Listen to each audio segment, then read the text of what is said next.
Hai semua, kamu pasti sudah tidak asing dengan kasus penyerangan kepada Novel Baswedan. Pada kejadian tersebut, seseorang yang tidak dikenal menyiramkan air keras ke arah wajah Novel Baswedan hingga mengenai mata kiri dan menyebabkan penurunan tajam penglihatannya. Trauma bahan kimia pada mata dapat menyebabkan penurunan tajam penglihatan hingga terjadinya kebutaan loh. Oleh karena itu, penting nih untuk mengetahui langkah-langkah penanganan awal yang dapat kita lakukan apabila mendapati kasus trauma kimia pada mata. Sebelum mengetahui langkah penanganan awalnya, penting juga untuk memiliki pengetahuan dasar tentang trauma kimia sehingga nantinya kita dapat memberikan penanganan secara tepat. Yang pertama, yang penting untuk diketahui adalah etiologi atau penyebab trauma kimia tersebut.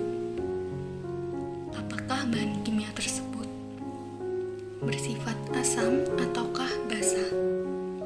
Hal ini dikarenakan karakteristik atau sifat dari bahan kimia tersebut berhubungan dengan derajat keparahan yang dapat ditimbulkannya.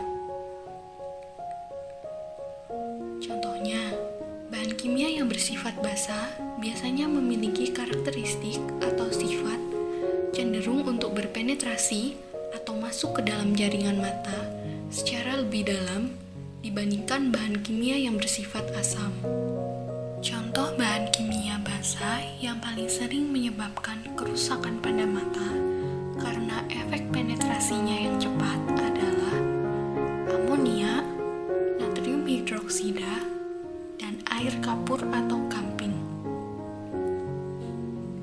Selain itu, bahan kimia yang bersifat basa yang bisa kita temui di area sekitar kita atau di rumah tangga adalah freon atau bahan pendingin lemari es, sabun, sampo, semen, thinner, lem, dan kaustik soda.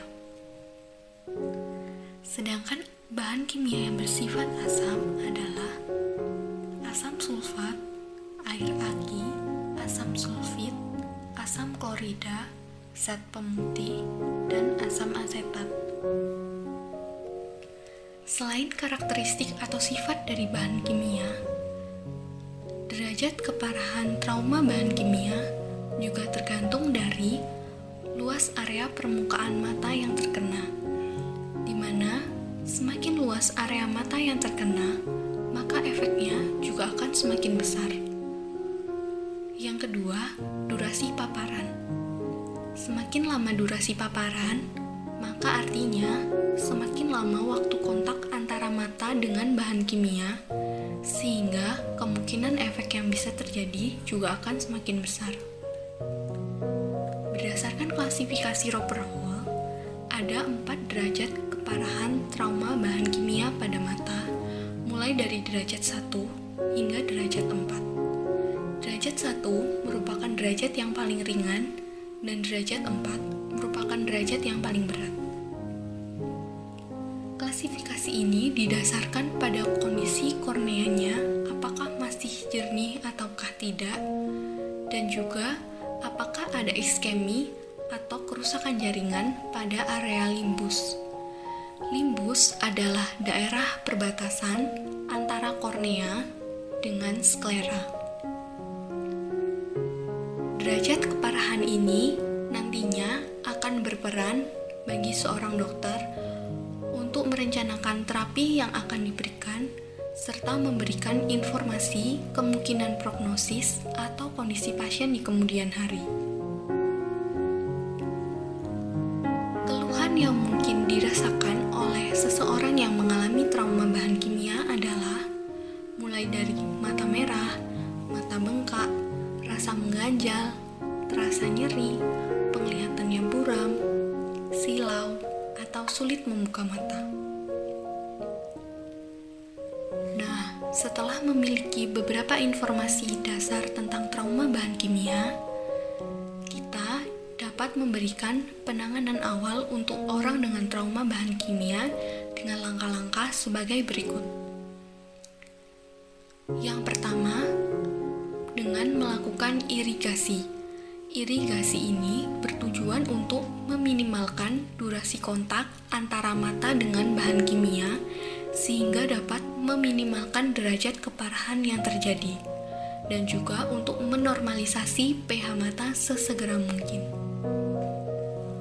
Prosedur irigasi sebaiknya dilakukan dengan menggunakan larutan yang steril seperti cairan infus normal salin atau ringer laktat. Namun apabila tidak tersedia, irigasi juga dapat dilakukan dengan menggunakan air minum dalam kemasan. Bila air minum dalam kemasan juga tidak tersedia, kita masih dapat menggunakan air mengalir. Lalu berapa banyak? Irigasi ini dilakukan minimal sebanyak 2 liter atau selama 30 menit atau hingga terukur pH normal yaitu 7,3 apabila tersedia pH meter atau kertas lakmus. Selain itu, jangan lupa juga untuk melakukan usapan pembersihan di area ujung kelopak mata yang bertujuan untuk menghilangkan sisa-sisa bahan kimia yang kemungkinan masih menempel di area-area mata yang tidak terjangkau. Segera sesudah melakukan irigasi, bawa pasien ke fasilitas pelayanan kesehatan terdekat untuk mendapatkan tata laksana lebih lanjut. Tata laksana lebih lanjut yang mungkin akan diberikan oleh seorang dokter akan sangat bergantung dari derajat keparahannya, apakah ringan, ataukah sedang, ataukah berat.